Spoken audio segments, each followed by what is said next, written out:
So I have removed the thermowell stroke temperature probe stroke whatever from the Blickman because I'm going to put just a thermowell in there into which I can poke a PT100 probe, and in order to do that we need to bang a hole in the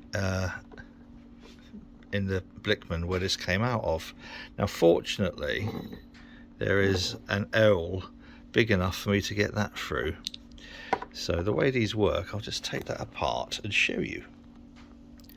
So that's the part that does the actual cutting, and that's what pulls it through. So you have quite straightforward. This goes on the inside of the tank, this goes through the hull, and this is on the outside of the tank, and an Allen key in there, an Allen key with a big pry bar on it, pulls that through and chops the oil in it. Now that was fine when I did the kegs. I'm wondering whether or not it's going to be butch enough to go through the Blickman, because I think the Blickman's a fair bit thicker on the stainless steel fabrication side. So let's go and have a look. So there we have down there the cutty bit on the inside and the Allen key bit on the outside. I'm currently moving everything around in here, as you might have picked up from one of the previous videos. And next is we plonk this on here, and I probably won't be able to do this one-handed, and I'm not going to set the other camera up. I'm just going to go ahead and brute force it, and we'll be back when it either has succeeded or failed it. So far so good. I've had 2 pips, which means that 2 of the spikes on the cutter have pulled through, so we should be quite close. Yes, there we go. We have a third little clonk, which means there we have it. So a nice clean, and I'll get the deburring tool on that in a minute, but a superbly clean, how's that, 21mm hole.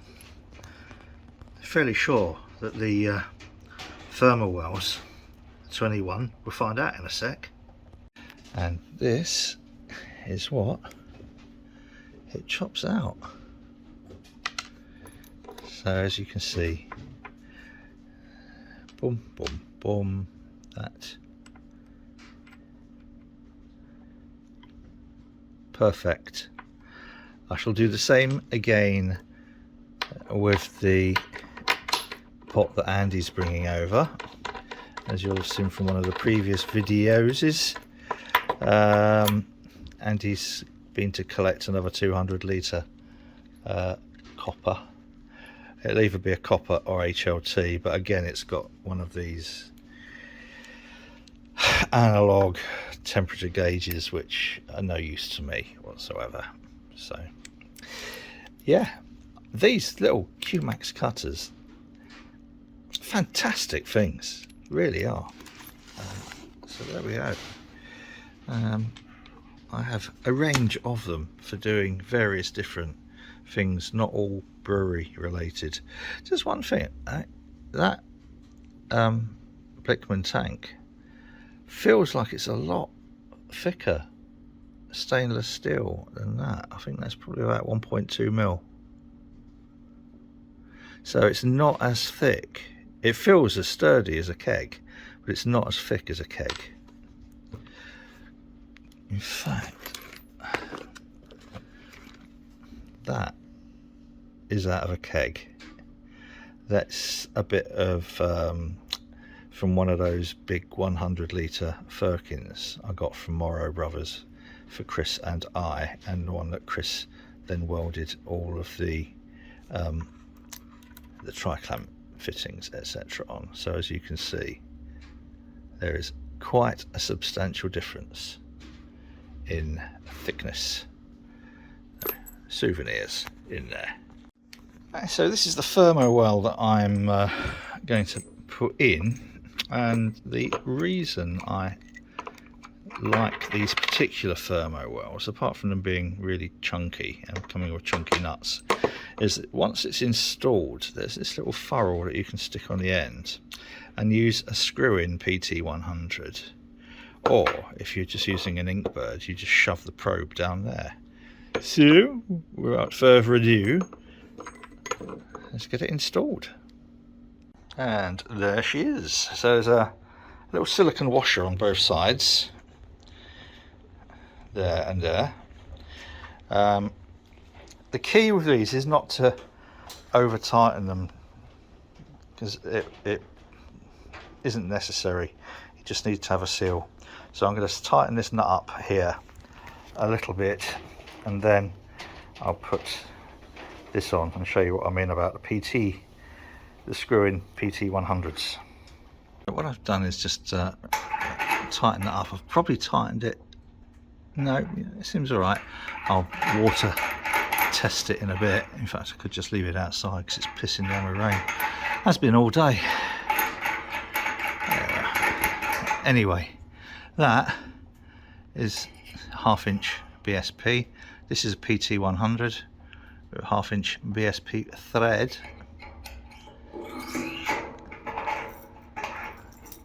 And that now isn't going anywhere.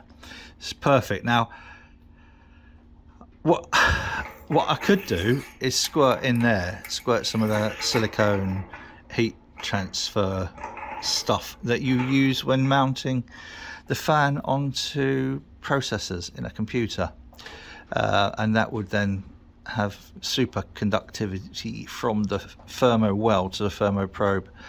But in all honesty, I've never used that before, and I've never really been very far off the target in terms of secondary measurement of the temperatures. So using a proper probe and the PT100, it's never really been that much difference. So that's why I like these. I do like these. Available from a certain online homebrew provider. I think I'm going to give this a bit of a clean now. Ooh, it's fair windy today, and I think it's true to say there are some jobs I certainly would not want on a day like this, and that is one of them.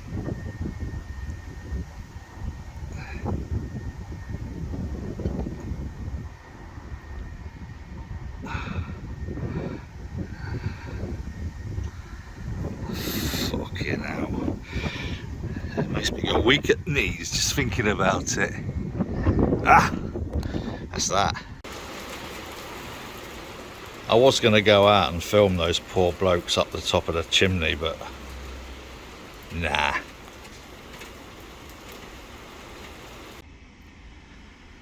And as if by magic, the weather seems to have cleared up, and we just had a delivery from Andy over at Four Priests. So this is the last of the 3 200-litre pots that we need in order to start chucking some stuff in there. And first thing I'm going to do, obviously, is change this thermal well, and it looks like that might be actually a 1/2 inch BSP, so I may not have to use the QMax cutter. Let's get my arm in there and see. It is unscrewable. So let's take this off.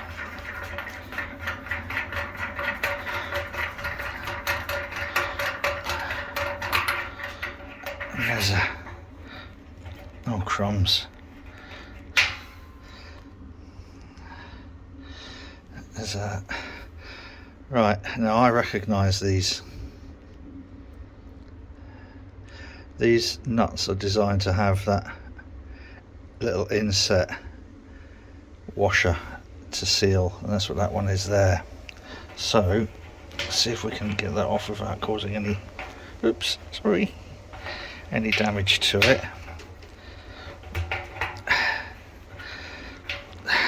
Sorry. I think what I might do is just oh,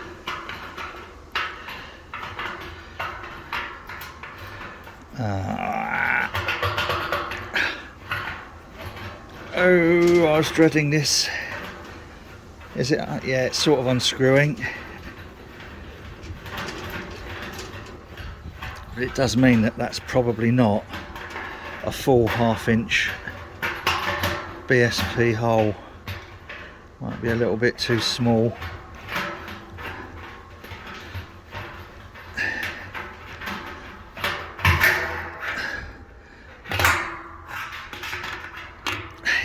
And I managed to save the little... Right, okay.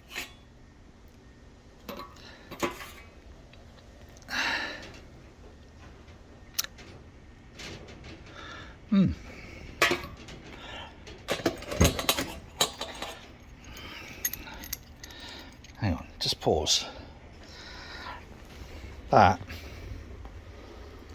L is exactly the right size with no wiggle room. No wiggle room at all. Good.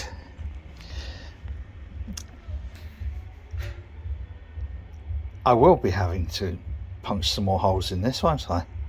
Because I shall want whirlpool attachment down there, probably not quite at the very bottom, but somewhere around there, which will replicate this. And then I shall also want a top feed. Yeah, so that's easily achievable. I'm thinking I should have checked when I had that out, shouldn't I? How thick this is. Let's have a look. Oh, difficult to tell. As always with these things. Now we reckon these 3 kilowatt elements in here. I'm probably going to take this horrible hop filter off because I've got loads of those.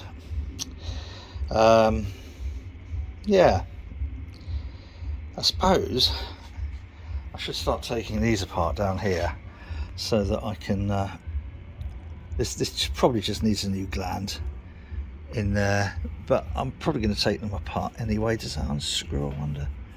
I'm not sure. It does unscrew. I'll check that one out later, but for the time being we have got, look at the lid, here's the lid.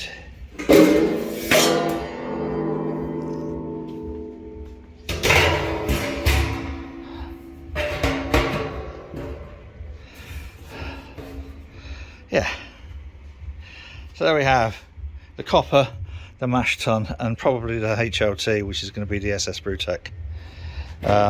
But that could also be, I don't know, I haven't decided. But it's going to be a while before I start brewing on that anyway. I need to get the 100 litre kit sorted first. But yeah, all coming together. I think I might take that off, put a tri-clamp fitting in there. I planted some garlic on the winter equinox, which I think is when you're supposed to do it anyway. I think 21st December, I don't know, whenever it was. All the rain we've been having, most of them have just rotted. But this is the survivor. Not that impressive, is it? I really don't think I'm cut out to be a gardener.